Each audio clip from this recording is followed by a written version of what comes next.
শুভ সকাল। একেএমএস অনলাইন ক্লাসে তোমাদেরকে স্বাগতম জানাচ্ছি। আশা করি তোমরা ভালো আছো, আমিও ভালো আছি। পঞ্চম শ্রেণীর শিক্ষার্থীরা, তোমাদের সামনে পরীক্ষা। এই বছরটা খুবই গুরুত্বপূর্ণ। যদিও করোনা ভাইরাসের জন্য তোমাদেরকে ঘরে অবস্থান করতে হচ্ছে, কিন্তু তোমাদের পাঠ্যপুস্তকগুলো অবশ্যই নিখুঁতভাবে শেষ করতে হবে। আজকে আমি তোমাদের বাংলা মাটির নিচে যে শহর এই গল্পটি পড়াবো। দেখো, আমরা সব সময় জানি পৃথিবীতে এমন অনেক নিদর্শন রয়েছে, প্রত্নতাত্ত্বিক নিদর্শন, যেগুলো মাটির নিচে অনেক বছর পরে মাটি খনন করে খোদাই করে পরে সেগুলো আবিষ্কার করা হয়েছে। আমাদের বাংলাদেশেও এরকম অনেক প্রাচীন নিদর্শন রয়েছে। তোমরা চতুর্থ শ্রেণীতে এইরকম একটি প্রত্নতাত্ত্বিক নিদর্শন পড়েছ, সেটা হচ্ছে পাহাড়পুরের সোমপুর বিহার বা বৌদ্ধ বিহার। তোমাদের পঞ্চম শ্রেণীতে ঠিক এইরকম আরেকটি প্রত্নতাত্ত্বিক নিদর্শন দেওয়া আছে, আবিষ্কারের কাহিনী।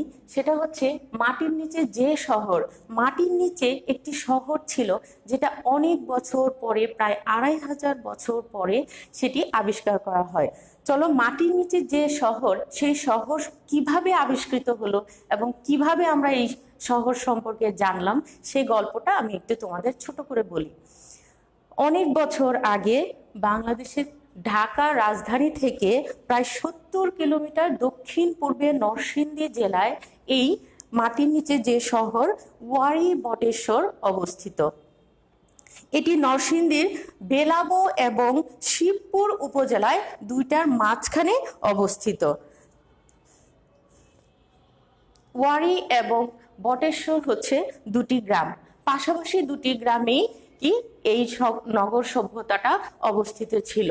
এখানে 1933 সালে প্রথম এই শহর সম্পর্কে জানতে পারেন ওইখানকার স্থানীয় একজন স্কুল শিক্ষক। সেই স্কুল শিক্ষকের নাম কি তোমরা জানো? স্কুল শিক্ষকের নাম হচ্ছে মোহাম্মদ হানিফ পাঠান। তিনি কিভাবে জানতে পারেন? ওইখানে দুইজন শ্রমিক মাটি খনন কাজ করছিল। সেখানে মাটি খনন করতে গিয়ে তারা কিছু রৌপ্য মুদ্রা খুঁজে পায়। রৌপ্য মুদ্রা কি? রূপার তৈরি কিছু মুদ্রা খুঁজে পায়। এই মুদ্রাটা খুঁজে পাওয়ার পরেই, মাটি খনন করার পরে ওনারা যখন পেয়েছেন, তখনই জানতে পারেন যে এখানে কোনো প্রত্নতাত্ত্বিক নিদর্শন রয়েছে। কারণ এই রৌপ্য মুদ্রাগুলো কোথায় ছিল? মাটির নিচে চাপা পড়েছিল। এরপর এই রৌপ্য মুদ্রাগুলো তিনি তার ছেলেকে দেখান, হাবিবুল্লাহ পাঠানকে দেখান, এবং তিনি এই নগর সভ্যতা সম্পর্কে তার ছেলেকে সচেতন করে তোলেন। এরপর 1955 সালে আরো কিছু জিনিস খুঁজে পাওয়া যায়, প্রত্নতাত্ত্বিক নিদর্শন, বহু বছরের পুরনো। সেটি হচ্ছে শ্রমিকরা মাটি খনন করতে গিয়ে আরো দুটি লৌহখণ্ড খুঁজে পান। এই দুটি লৌহখণ্ড কি এখনকার সময়ের মতো ছিল না বলেই কি বোঝা যায় এগুলো অনেক আগের। দুই রকমের ছিল, একটি কেমন ছিল? ত্রিকোণাকৃতির, আরেকটি ছিল চোখা। এরপর হাবিবুল্লাহ পাঠান এগুলো কি করেন? তার বাবাকে নিয়ে দেখান, এবং তার বাবা সেই জিনিসগুলো দেখে অভিভূত হয়ে পড়েন। অবাক হয়ে যান যে আমাদের এই দেশে, বাংলাদেশে নরসিংদী উপজেলায় তার মানে বৃহৎ একটি সুসভ্য নগর অবস্থিত ছিল। এর পরবর্তী বছরই ওয়ারী বটেশ্বরে আবার খনন কাজের সময় কিছু ছাপাঙ্কিত মুদ্রা খুঁজে পাওয়া যায়। এই মুদ্রাগুলো দেখে তিনি বুঝতে পারেন যে এখানে সুস্পষ্টভাবে বোঝা যায় এখানে সুন্দর একটি সভ্যতা ছিল। এরপর বহু বছর পর, প্রায় 20 বছর পর, 1974 সালে এখান থেকে নিদর্শনগুলো সংগ্রহ করে তিনি জাদুঘরে জমা দেন, এবং এই বিষয়টি প্রত্নতাত্ত্বিক নিদর্শন সম্পর্কে দৃষ্টি আসে কাদের? জাহাঙ্গীরনগর বিশ্ববিদ্যালয়ের প্রত্নতত্ত্ব বিভাগের অধ্যাপক সুফি মোস্তাফিজুর রহমান। তিনি প্রত্নতত্ত্ব বিভাগে অধ্যাপক ছিলেন এবং তিনি কি পড়াশোনা করাতেন সেখানে। তাই প্রত্নতত্ত্ব সম্পর্কে, সারা বাংলাদেশের প্রত্নতাত্ত্বিক নিদর্শন সম্পর্কে তার একটি অভিজ্ঞতা ছিল। তিনি তার এই অভিজ্ঞতাকে কাজে লাগিয়ে সেখানে সরকারি অনুমোদন নিয়ে খনন কাজ শুরু করে দেন। এই খনন কাজ করতে গিয়ে শ্রমিকদের মাধ্যমে তিনি ওখানকার সভ্যতার রাস্তা খুঁজে পান, গলি খুঁজে পান, কিছু স্থাপত্য নিদর্শন খুঁজে পান, মূল্যবান কিছু পাথর খুঁজে পান, এরপরে বাটখারা, মুদ্রা, শিলা, বিভিন্ন দ্রব্য তিনি সেখানে খুঁজে পান, যেগুলো তিনি গবেষণা করে দেখেন প্রায় 2500 বছরের পুরনো। এগুলো অনেক বছরের পুরনো। এইভাবে আমরা জানতে পারলাম তাহলে কিভাবে একটি নগর আমরা পেলাম। ইতিহাসে ঘটে যাওয়া ঐতিহাসিকবিদরা এরপর এটি নিয়ে আলোচনা শুরু করেন। বাংলাদেশে ছিল, কিন্তু পরবর্তীতে সবার নজরে আসে। এখন কথা হচ্ছে, এই মাটির নিচে যে শহর ওয়ারী বটেশ্বর, এটি কিভাবে আমাদের দেশে ছিল বা নগর সভ্যতাটা কিভাবে গড়ে ওঠে। বিভিন্ন প্রাকৃতিক কারণে এই নগর সভ্যতাটা গড়ে ওঠে। প্রথম কারণ হচ্ছে, বা এই নগর সভ্যতার সাথে এর পাশ দিয়ে, নরসিংদী উপজেলার পাশ দিয়ে যে ব্রহ্মপুত্র, পুরাতন ব্রহ্মপুত্র নদ বয়ে গেছে, এই নদের মাধ্যমে বঙ্গোপসাগরের সাথে সুদূর কি রোমান সাম্রাজ্যের একটা সম্পর্ক ছিল। আমরা জানি রোমান সাম্রাজ্য কি সারা বিশ্বব্যাপী বিস্তৃত ছিল এবং তারা অনেক উন্নত রুচিশীল নগর সভ্যতা তৈরি করেছিল। তাদের সাথে যোগাযোগ থাকার কারণে আমাদের এই দেশে নরসিংদী উপজেলায় এই নগর সভ্যতা গড়ে ওঠে। দেখা যায় এই শুধু ওয়ারী বটেশ্বর নয়, এর পাশে আরো 50টি জায়গায় ক্ষুদ্র ক্ষুদ্র প্রত্নতাত্ত্বিক নিদর্শন আমরা পেয়েছি। তার মধ্যে উল্লেখযোগ্য মন্দির ভিটা, জানখার টেক, টাঙ্গির টেকে প্রভৃতি জায়গায়, কেন্দুয়া, সোনারুতলা, এসব জায়গায় কি পাওয়া যায়, ছোট ছোট অনেক প্রত্নতাত্ত্বিক নিদর্শন পাওয়া যায়। এগুলো থেকে সহজেই বোঝা যায় ওয়ারী বটেশ্বর কি একটি সুসভ্য উন্নত নগর ছিল। এই ওয়ারী বটেশ্বর যে সভ্যতা গড়ে উঠেছিল, সেই সভ্যতা কি সোনাগড়া সভ্যতা নামে পরিচিত। এখন চলো আমরা যাই কিভাবে আমরা এই মাটির নিচে যে শহর সেটি কিভাবে হলো জানি আমরা। ওয়ারী বটেশ্বর, দেখো, পৃথিবীতে প্রাকৃতিক দুর্যোগের কারণে কি অনেক সময় বড় বড় ভূমিকম্প হয়, বন্যা হয়, প্লাবন হয়, নদীর ভাঙন হয়, একদিকে নদী ভেঙে যায়, আরেক দিকে কি গড়ে ওঠে। এই নদীর ভাঙার কারণে, প্রাকৃতিক বড় বড় বিপর্যয়ের কারণে কি হয়, নগর প্রকৃতি, ভূপ্রকৃতি বদলে যায়। কোনো জায়গায় ভূপ্রকৃতি উপরে উঠে আসে, কোনো জায়গায় ভূপ্রকৃতি কি নিচে নেমে যায়। এর কারণে হয় কি ভূপ্রকৃতি পৃষ্ঠ পরিবর্তন হয়ে যায়। তখন কি কিছু জিনিস মাটির নিচে চলে যায়, কিছু জিনিস মাটির উপরে চলে আসে। এইরকম ঠিক এইভাবে 1897 সালে কি বাংলাদেশে বিশাল একটা ভূমিকম্প হয়, অনেক বড় ভূমিকম্প হয়। এই ভূমিকম্পের কারণে কিছু জায়গা নিচে চলে যায় আর কিছু জায়গা উপরে চলে আসে। এই উপরে চলে আসা, মাটির উপরে চলে যাওয়ার কারণে, প্রকৃতির এই পরিবর্তনের কারণে কি আমাদের এই মাটির নিচে যে ওয়ারী এবং বটেশ্বর ছিল সেটা কি উপরে চলে আসে, এবং শ্রমিকরা অল্প কিছু মাটি খনন করার পরে সেখানে একটি সভ্যতা যে প্রত্নতাত্ত্বিক নিদর্শন খুঁজে পায়। দেখি নরসিংদী কি ঢাকা থেকে 70 কিলোমিটার দূরে। এদিকে মনে করো আমাদের বেলাবো উপজেলা,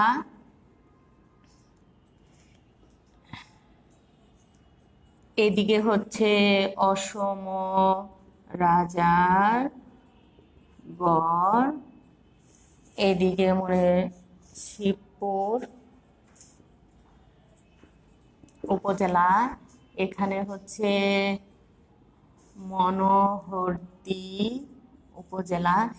এই শিবপুর এবং বেলাবো এই দুটো উপজেলার মাঝখানে এখানে হচ্ছে আমাদের কি ওয়ারী এবং বটেশ্বর দুটি গ্রাম। এই শিবপুর এবং বেলাবো এই দুটো জায়গার মাঝখানে ওয়ারী এবং বটেশ্বর দুটি গ্রাম। এই দুইটি গ্রামেই কি সেই সোনাগড়া সভ্যতা গড়ে উঠেছিল। এই সভ্যতা প্রত্নতাত্ত্বিক নিদর্শন থেকে জানা যায় এটি প্রায় কত বছর আগের, 2500 বছর আগের সভ্যতা এটি। এখান নরসিংদী জেলার এপাশ দিয়ে পুরাতন ব্রহ্মপুত্র নদ বয়ে যাওয়ার কারণে এখানে কি আমাদের এই প্রত্নতাত্ত্বিক নিদর্শন বা এই ওয়ারী বটেশ্বর কি গড়ে উঠেছে। এবার চলো আমরা দেখি ওয়ারী বটেশ্বর গল্পে কি কি শব্দার্থ রয়েছে যেগুলো আমাদের পরীক্ষায় বা গল্পটি বোঝার জন্য খুবই গুরুত্বপূর্ণ। চলো আমরা খাতায় লিখে নেই শব্দার্থগুলো, কারণ আমরা জানি ইতিমধ্যে তোমরা জেনেছো পঞ্চম শ্রেণীর যে প্রশ্নের কাঠামো সেখানে কিভাবে আমাদেরকে শব্দার্থর উত্তর দিতে হয়। প্রথমে আমাদের কি থাকে, একটি অনুচ্ছেদ থাকে, সেই অনুচ্ছেদ থেকে আমাকে 7টি শব্দার্থ থাকে, সেখান থেকে আমাকে 5টি শব্দের উত্তর দিতে হয়। তোমরা সবাই খাতা কলমে লিখে নাও কি কি গুরুত্বপূর্ণ শব্দার্থ আছে এখানে। শুধু পরীক্ষার জন্য না, এই গল্পটাকে বোঝার জন্য, জানার জন্য আমার এই শব্দার্থগুলো কি খুবই জরুরি। লিখো প্রথমে প্রাচীনতম।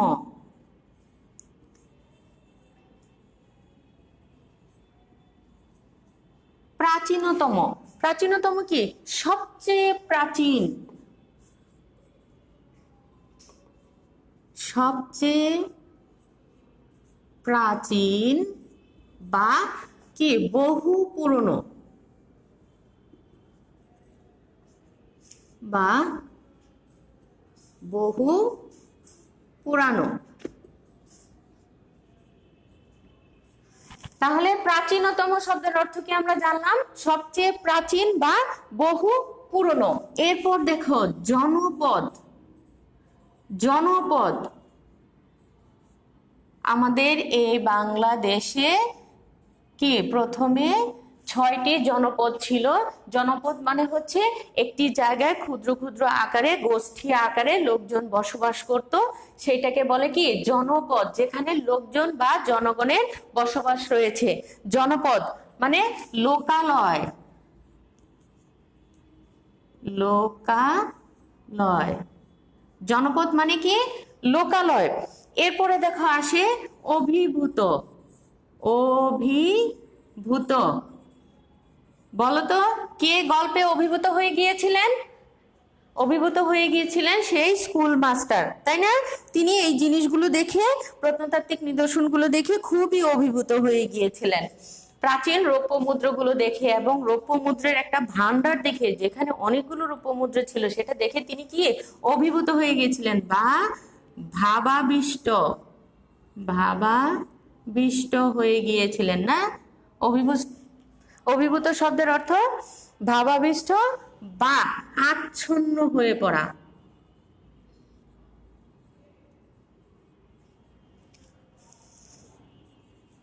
আচ্ছন্ন হয়ে পড়া। এরপরে দেখো আছে প্রত্নতাত্ত্বিক।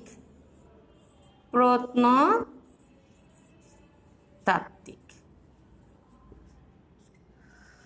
প্রত্নতাত্ত্বিক মানে হচ্ছে পুরাতন।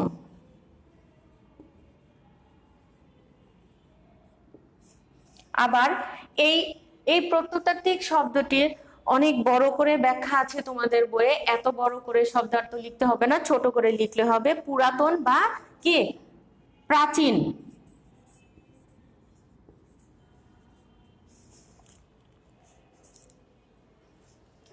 এরপরে আসো দেখি আর কি আছে। নিদর্শন। প্রত্নতাত্ত্বিক নিদর্শন, যে নিদর্শনগুলো শ্রমিকরা কি খুঁজে পেয়েছিল মাটি খনন করে। নিদর্শন মানে হচ্ছে প্রমাণ বা কি চিহ্ন। শ্রমিকরা মাটি খনন করে এই নিদর্শনগুলো খুঁজে পেয়েছিলেন। কিছু প্রমাণ ছিল, যে প্রমাণের ভিত্তিতে আমরা বলতে পারি ওয়ারী বটেশ্বর কত বছরের পুরনো, প্রায় 2500 বছরের পুরনো। এরপরে আসো দেখি সন্ধান। সন্ধান শব্দের অর্থ কি বলতো? সন্ধান মানে কি খুঁজে পাওয়া।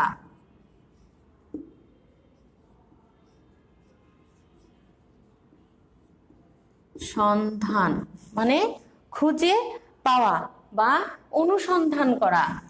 আরেকটা লিখি অনুসন্ধান।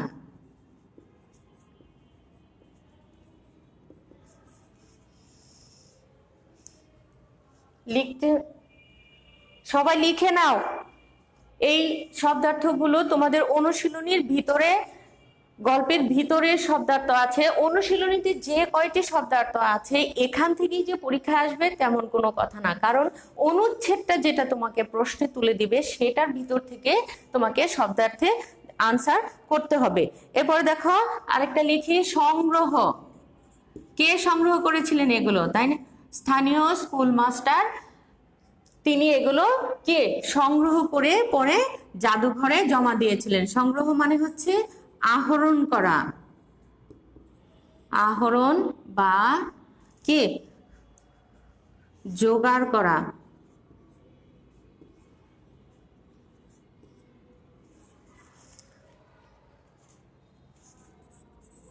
মুদ্রা, মুদ্রা মানে কি টাকা না, টাকা পয়সা।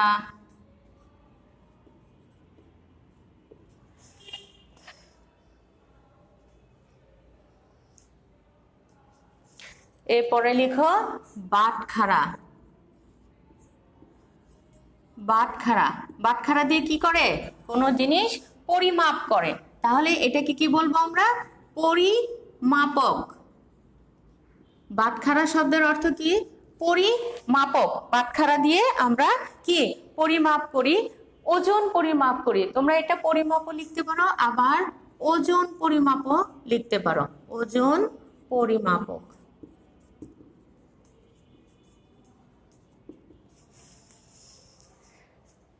এরপরে আসো আর দুটো শব্দার্থ দিই।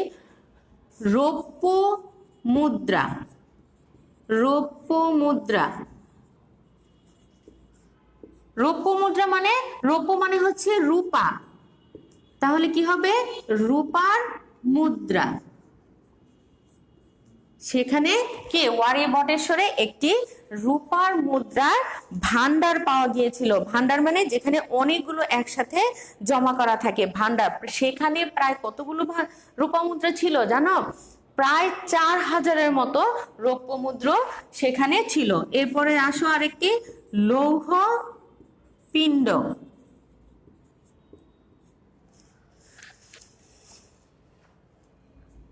লোহার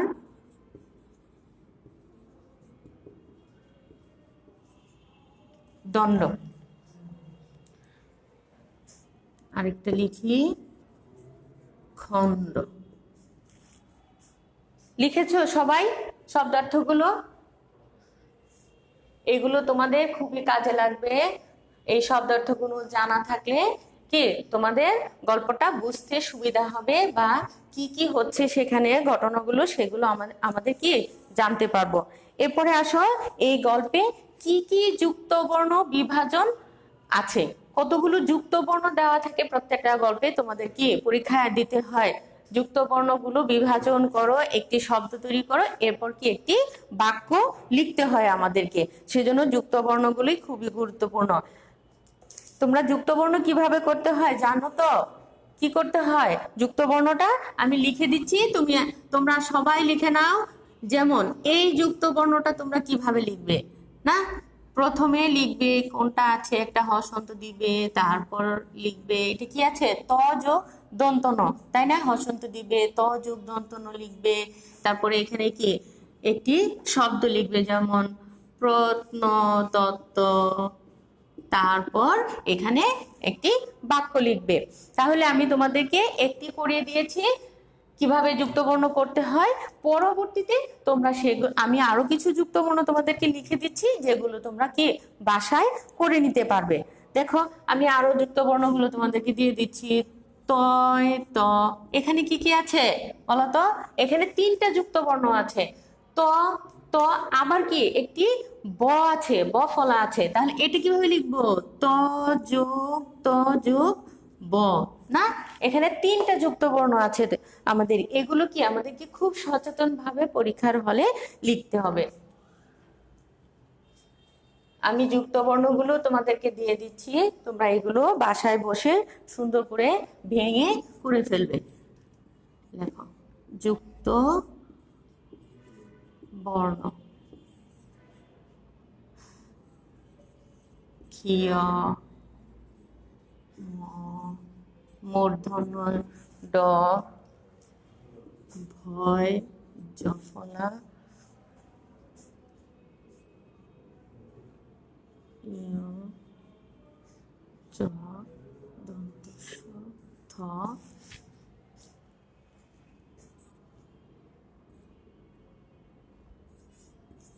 ত দয় ধ দন্তন্য দ,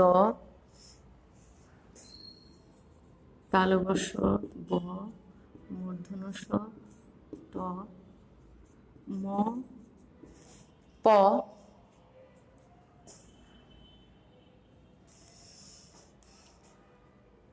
তোমরা লিখেছো খাতায়?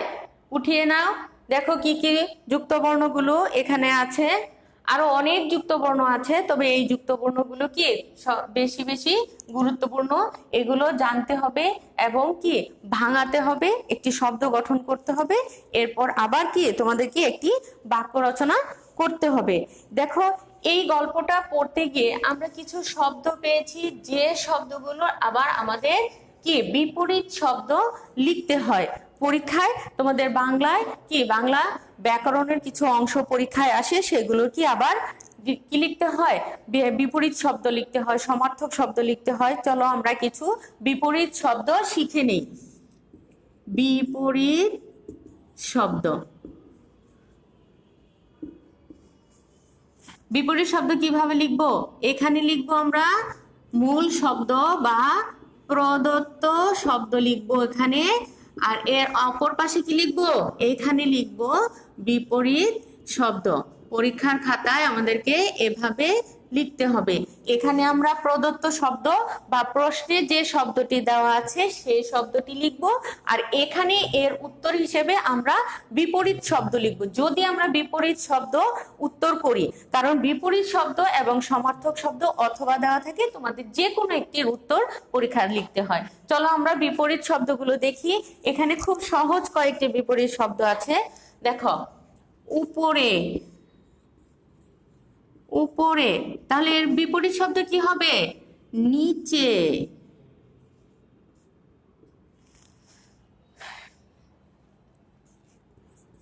প্রাচীন, নিদর্শন পাওয়া যায়, তাই না? তাহলে এর বিপরীত শব্দ কি হবে? আধুনিক।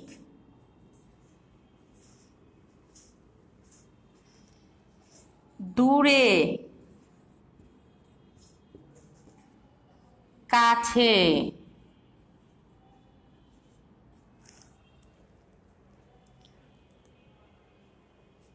এটা মুছে দেই, এখানে আরো লিখি। চোখা, কি হবে? ভোতা। ভয় চন্দ্রবিন্দু অবশ্যই দিবে, ভোতা। তারপরে আসো সভ্য। সভ্যের বিপরীত শব্দ হচ্ছে অসভ্য।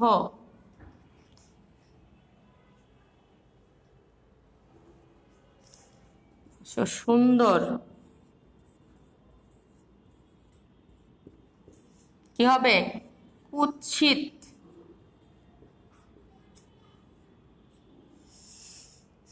লিখেছ? এরপর আসো আমরা এখন জানবো সমার্থক শব্দ। এগুলো এতক্ষণ আমরা কি পড়লাম? বিপরীত শব্দ পড়লাম। প্রত্যেকটা শব্দে তার বিপরীতে কি কি শব্দগুলো বসে সেগুলো আমরা শিখলাম। এখন আমরা শিখবো সমার্থক শব্দ।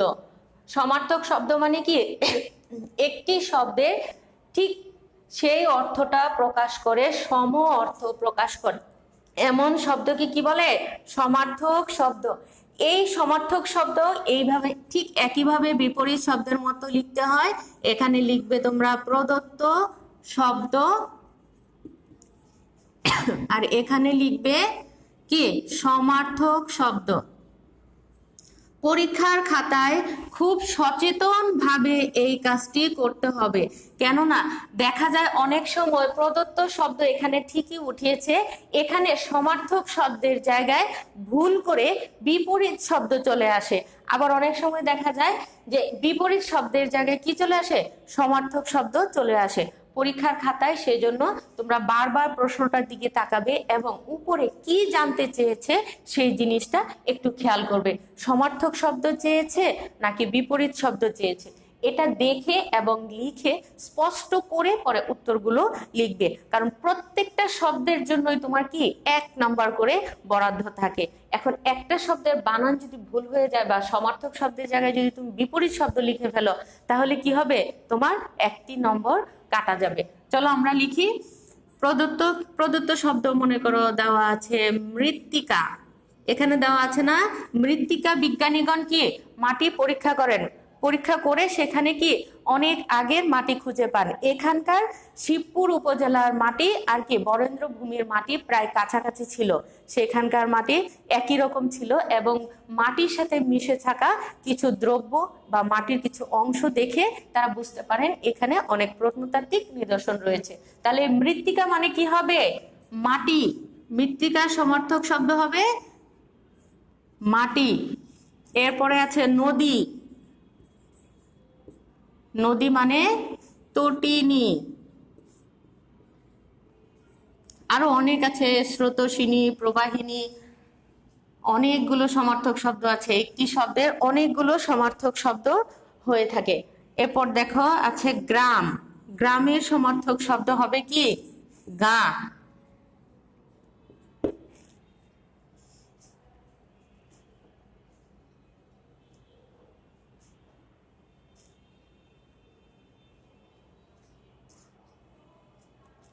লিখেছ, লিখো বাবা, বাবা মানে সমার্থক শব্দ কি লিখবো পিতা।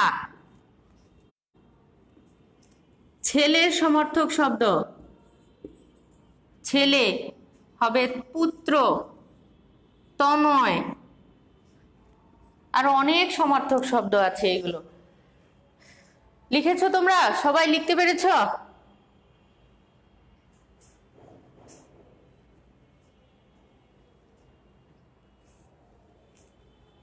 লিখো সবাই। এখন আসো আমরা জানি এখান থেকে কিভাবে তোমাদের প্রশ্নের উত্তর লিখতে হবে। আসবে তোমাদের প্রথমে এই গল্পের কিছু অংশ তোমাদের পরীক্ষায় অনুচ্ছেদ হিসেবে তুলে ধরা হবে, এরপর সেখান থেকে তোমাদেরকে কি প্রশ্নের উত্তর লিখতে হবে। কিরকম অনুচ্ছেদ থাকবে, যেমন তোমাদের বইয়ে আছে দেওয়া গুরুত্বপূর্ণ একটি অংশ হচ্ছে যে 1897 সালে আমাদের এই দেশে প্রচন্ড বড় একটি কি ভূমিকম্প হয়, সেখানে আমাদের বাংলাদেশের ভূপ্রকৃতি কি ব্যাপকভাবে বদলে যায়। সেই কোথায়, নরসিংদী জেলায়। তখন কি কিছু অংশ মাটির নিচে ডেবে যায়, আবার কিছু অংশ ডিবি আকারে উপরে উঠে যায়। এই প্রাকৃতিক কারণে বদলে যাওয়া ঘটনার ফলেই কি হয়, আমাদের এ বাংলাদেশে আমরা ওয়ারী বটেশ্বর নামে প্রত্নতাত্ত্বিক নিদর্শনটি খুঁজে পেয়েছি। এখান থেকে তোমাদের অনুচ্ছেদটি শুরু করে আবার শেষ হবে কোথায়, যে ত্রিকোণাকার ও একমুখ চোখা ভারী লৌহপিণ্ড কি হাবিবুল্লাহ পাঠান, ভারী লৌহপিণ্ড শ্রমিকরা ফেলে যায়। এতটুকু অংশ যদি আমি তোমাদের কি অনুচ্ছেদ হিসেবে ধরি, আমি প্রথম লাইনটা লিখে দিচ্ছি, দেখো 1800 কত সালে, 97 সালে প্রচন্ড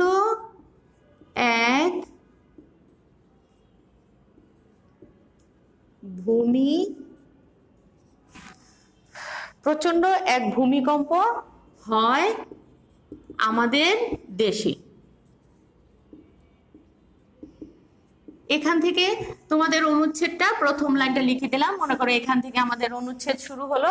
এরপর অনুচ্ছেদটি শেষ হবে কোথায়, লাস্ট লাইন কি বলেছি, ত্রিকোণাকার ও কি চোখা দুটি ভারী লোহার পিণ্ড হাবিবুল্লাহ কি শ্রমিকরা কত সালে, 1955 সালে শ্রমিকরা দুটি লৌহখণ্ড কি এখানে ফেলে যান। এটা যদি হয় লাস্ট লাইন, দেখো 1955 সালে বটেশ্বর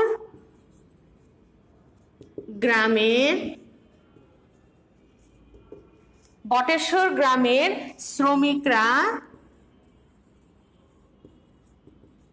দুটি কি ফেলে যায়? লৌহপিণ্ড ফেলে যায়, লৌহ পিণ্ড ফেলে যান।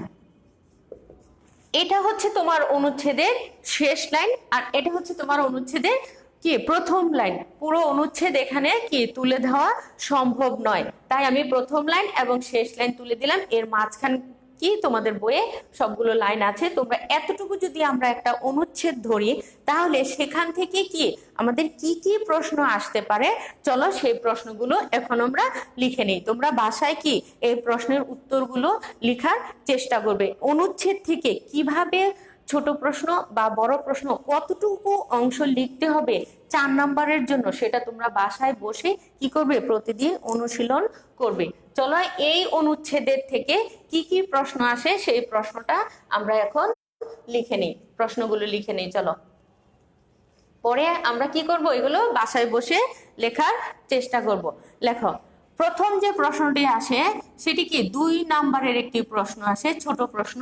এই প্রশ্নটি তোমরা 2 লাইনেও লিখতে পারো বা কি 3 লাইনেও লিখতে পারো। লেখো, জনবসতি বদলে যায় কিভাবে? বদলে যায় কিভাবে? আমরা এটি বলেছি না গল্পের মাঝে, যে কিভাবে জনবসতি বদলে যায়। অনুচ্ছেদেও দেওয়া আছে কিভাবে জনবসতি বদলে যায়। প্রাকৃতিক কোনো কারণে, প্রাকৃতিক দুর্যোগের কারণে কি হয়? ভূপ্রকৃতি বদলে যায়, পরে কি হয়? জনবসতি আমাদের বদলে যায়। আমাদের দেশে কত বছর থেকে এই ভাঙাগড়া চলছে? কত বছর ধরে এই ভাঙাগড়া চলছে? এ ভাঙাগড়া চলছে। এটি হচ্ছে তোমাদের 2 নম্বরের প্রশ্ন। 2 নম্বরে এই প্রশ্নটা আনসার করতে হবে। এবং দুটো কি এখানে দুটো প্রশ্ন দেওয়া আছে, তোমরা 1 লাইনেও আনসার করতে পারো বা 2 লাইনে। এটাকে 1 লাইন লিখলে, এটা 1 লাইন লিখলে, তাহলেই কি যথেষ্ট। কত বছর ধরে এটি কি জনবসতি কিভাবে বদলে যাচ্ছে, এটি লিখলে 1 লাইনে। কত বছর ধরে ভাঙাগড়া চলছে, এটি লিখলে 1 লাইনে, তাহলে কি তোমাদের 2 নম্বরের প্রশ্ন হয়ে যাবে। এরপর আসো খ নং প্রশ্ন। এই প্রশ্নটি কি হয়? এখানে ক দি, এখানে খ দি। এই প্রশ্নটি কি একটু বড় হয়। ওয়ারী বটেশ্বর, লিখো, ওয়ারী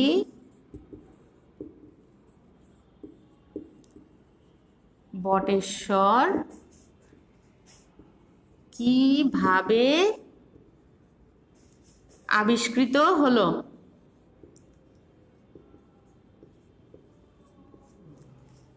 ওয়ারী বটেশ্বর কিভাবে আবিষ্কৃত হলো? কিভাবে আবিষ্কৃত হলো, তাই না? আমরা গল্পের মাঝে পড়েছি না কিভাবে আবিষ্কৃত হলো? মাটি খনন করতে গিয়ে কি দুটো রৌপ্য মুদ্র পাওয়া যায়। সেই রৌপ্য মুদ্রা থেকেই কি স্কুল শিক্ষকের ধারণা হয় যে এখানে আরো অনেক কিছুই আছে। আবিষ্কৃত হলো, এটা ব্যাখ্যা করবে অনুচ্ছেদটি পড়ে। অপ্রয়োজনীয় কোনো লাইন এখানে লিখবে না, শুধু যতটুকু অংশ কি এখানে দরকার, কিভাবে আবিষ্কৃত হয়েছে, শুধু অতটুকু অংশই তোমরা এখানে দিবে। এইটি প্রশ্নের মান হচ্ছে 4। তোমরা 4 নম্বরের জন্য এই প্রশ্নটা আনসার করবে। এরপরে আসো আরেকটি প্রশ্ন। 3টা প্রশ্ন থাকে, 3টারে আনসার দিতে হয়। এখানে কোনো কি অথবা থাকে না। চলো লিখি, প্রত্নতাত্ত্বিক নিদর্শন কাকে বলে? প্রত্নতাত্ত্বিক নিদর্শন কাকে বলে? আমরা পড়েছি প্রত্নতাত্ত্বিক মানে কি অনেক পুরনো, বহু পুরনো। নিদর্শন মানে কি কোনো প্রমাণ বা চিহ্ন। তাহলে প্রত্নতাত্ত্বিক নিদর্শন কাকে বলে বা বলতে কি বোঝায়? প্রত্নতাত্ত্বিক নিদর্শন হচ্ছে বহু পুরনো কিছু প্রমাণ বা চিহ্নকে প্রত্নতাত্ত্বিক নিদর্শন বলবো। এরপরে আছে, এটার সাথে আরেকটি প্রশ্ন আছে,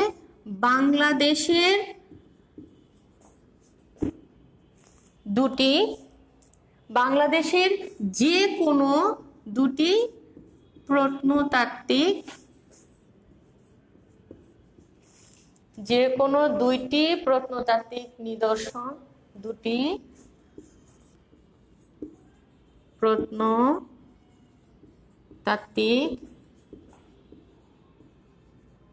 নিদর্শন সম্পর্কে যা জানো লিখো। বাংলাদেশের যে কোনো দুটি প্রত্নতাত্ত্বিক নিদর্শন সম্পর্কে যা জানো লিখো।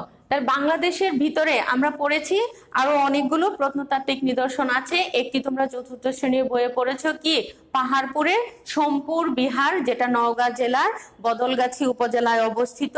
এই নিদর্শন সম্পর্কে তোমরা এখানে লিখতে পারো কি কি নিদর্শন সেখানে ছিল। বৌদ্ধ মন্দির ছিল, সন্ধ্যাঘাট ছিল, পদ্ম মন্দির ছিল, বৌদ্ধ মূর্তি ছিল, সেগুলো এটার মধ্যে তোমরা লিখতে পারবে। এছাড়া আরেকটি কি লিখতে পারবে, মহাস্থানগড় সম্পর্কে, বগুড়ায় অবস্থিত মহাস্থানগড় সম্পর্কেও তোমরা এখানে লিখতে পারবে। সেখানে ব্রোঞ্জের মূর্তি পাওয়া যায়, শিলালিপি পাওয়া যায়। এই কথাগুলো তোমরা সুন্দর করে এখানে লিখবে। এই প্রশ্নের মানও হচ্ছে কত জানো, 4। 10 নম্বরের প্রশ্ন, 3টি প্রশ্ন তোমাদের আনসার করতে হয়। প্রথমটাতে থাকে 2, পরেরটাতে 4, এর পরেরটাতে কত 4। এই প্রশ্নগুলো তোমাদের বাড়ির কাজ থাকবে, তোমরা বাসায় সুন্দর করে অনুচ্ছেদটি পড়বে, পড়ে এই প্রশ্নগুলোর উত্তর লিখবে। কোনো অপ্রয়োজনীয় কথা লিখবে না। একটি লাইনকে ভেঙে ভেঙে ভেঙে ভেঙে অনেকগুলো লাইন লেখার দরকার নেই। সুন্দর করে যতটুকু অনুচ্ছেদে আছে সেই অনুচ্ছেদের কথাগুলো নিজের মতো করে তোমরা সেখানে লিখবে। তোমরা সবাই ভালো থাকো, সুস্থ থাকো, বাসায় থাকো, নিরাপদে থাকো, আর কি বেশি বেশি করে পড়াশোনা করো। আবার দেখা হবে।